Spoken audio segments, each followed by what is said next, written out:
Don't forget, Sunday, December 6th at 2 p.m. Pacific Time, US and Canada, I am hosting my 2-hour Grand Shift webinar where we will be doing all kinds of activations, attunements, preparations to align with these higher energies flowing through the solar eclipse in Sagittarius, as well as the grand conjunction in Aquarius and solstice. Got a special guest, my friend Nick, who's going to be assisting with all kinds of shamanic healing, incarnation healing, energetic recall, and I'm going to be leading in guided activations for revelation of natural sacred spiritual skills, connection to the Oversoul, and multi-lifetime integrations. Replays will be sent to all who register as well. If you'd like to register, you can again go ahead to my website, integrativemysticism.com. All right, Virgo, it's time to have a look and see what is going on when it comes to your week of December 7th, 2020. And just a quick reminder for you, remember your rising sign horoscope is going to give you further clarity as to how a great deal of your sun sign horoscope is showing up. And your moon sign horoscope, well, that's going to give you the background story or the other story that is going on throughout this week, just maybe in a less prominent way. So your big theme of this week is the Ten of Pentacles in reverse. And so while I don't see this as necessarily a card that is saying, okay, it's all coming down, you're going to be finding that this week is showing you a lot of heads ups, that there is going to be a great deal of transition down the road as it relates to a lot of structures that you have kept in place around yourself.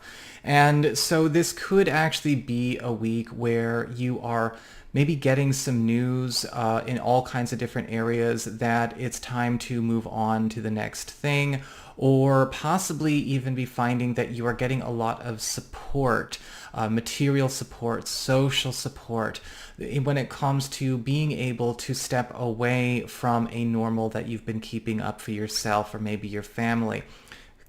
Because the Ten of Pentacles reversed is all about a countdown. And so this countdown, I don't feel, is concluding this week. For some of you, it may be something that you're just finding is we are approaching a few finish lines or the end of the lines when it comes to a few normals or chapters of our lives that may not even finish, until we get into the end of January of next year. But pay attention to the clues and be okay with letting go of attachment to status quos.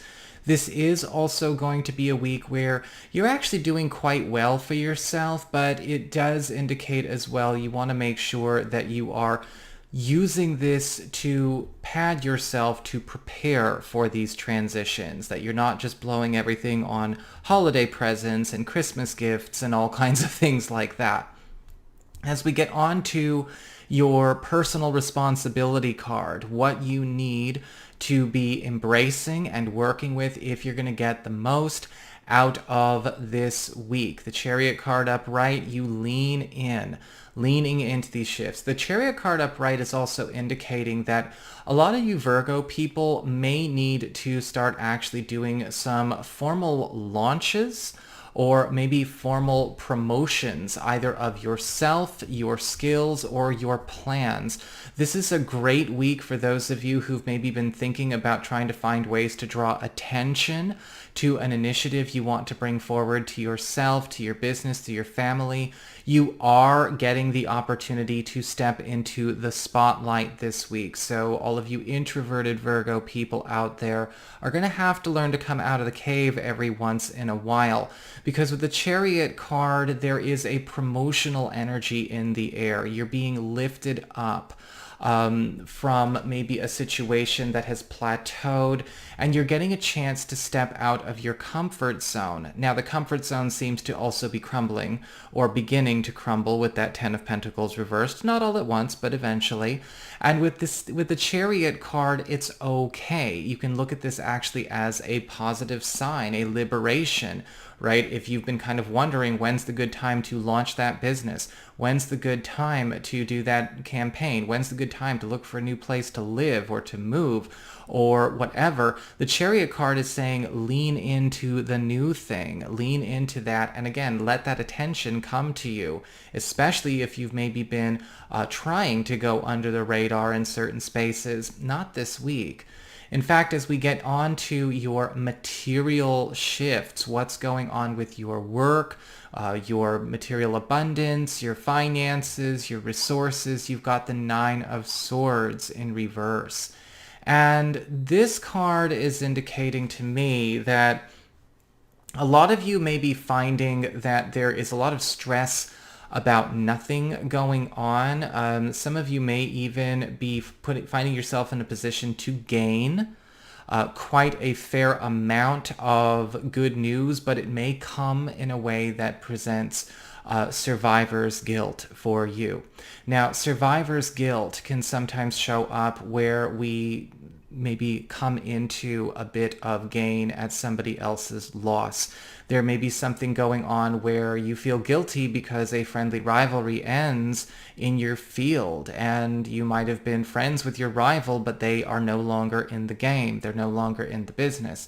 Some of you may be also finding that you are getting pulled ahead into a situation where you're feeling very, very stressed out based on the level of activity or the level of pressure or maybe the level of excitement that is going on around you. Maybe confronting some issues with stage fright or imposter syndrome.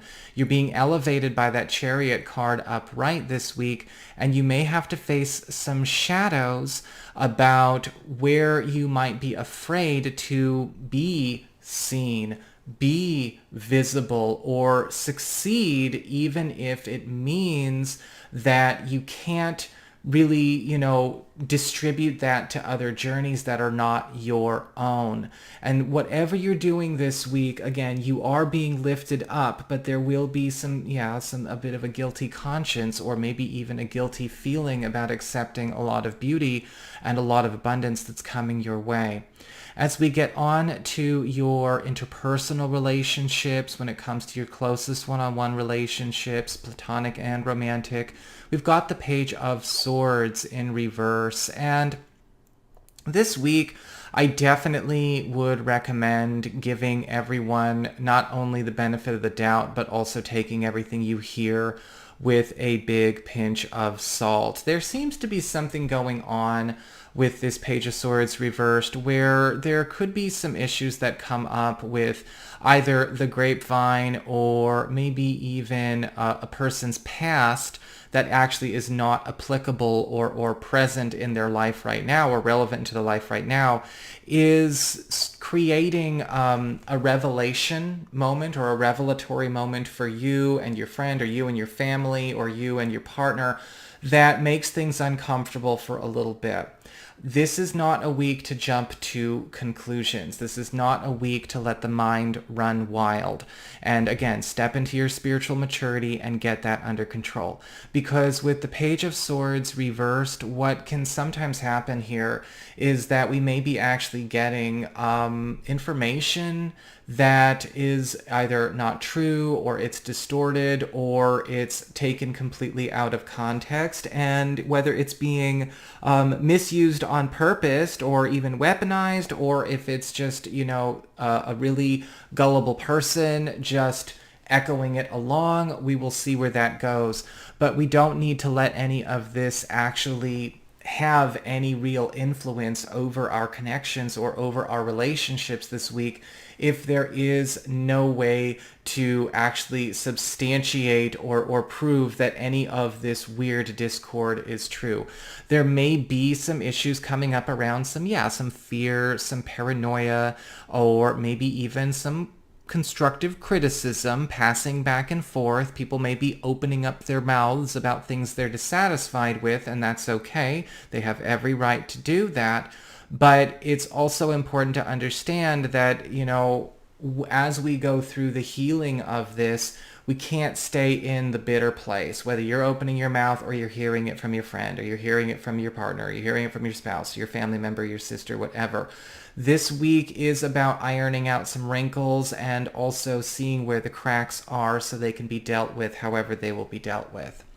As we get on to your personal shift, you've got the Six of Swords upright. And this is a week about moving on. This is a week where you're going to be finding that not only are you getting the push to move on, possibly, by the beginning of the crumbling with that Ten of Pentacles reversed, or the funding that comes in as well, but the Six of Swords is about you getting ready to make a major departure with your life that is ultimately going to take you to higher and brighter spaces and places for all involved and all that belong there. With the Six of Swords, getting away from the past, or maybe the past as we've pretended it was present, is crucial. And some of you may also be finding that with the Six of Swords and that transition, there is going to be a lot of I'll just say there's going to be a lot of resources basically setting you up to make that as smooth as possible. You do want to make sure that you honor that kind of generosity that is coming your way.